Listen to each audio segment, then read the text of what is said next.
మునిగిపోయేవాడిని కాపాడి నిలబెట్టి కొంచెం దూరం బాగానే నడిచావుగా విశ్వాసంతో.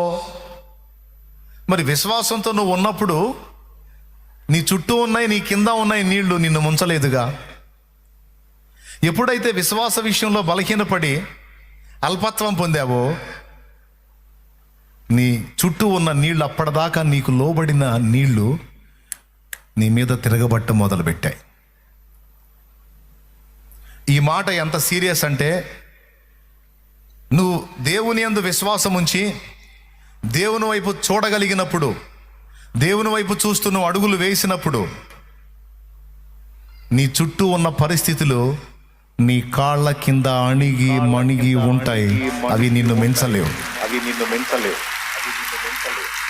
నీ చుట్టూ ఉన్న ప్రతికూలతలు కావచ్చు, ఇబ్బందులు కావచ్చు, ఏవైనా కావచ్చు,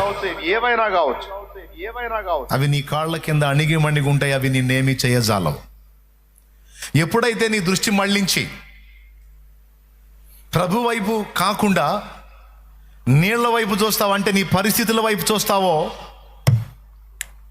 అవి నీ మీదికి ఎగబాగుతాయి. అవి నిన్ను ముంచటానికి వెంటనే లెగుస్తాయి.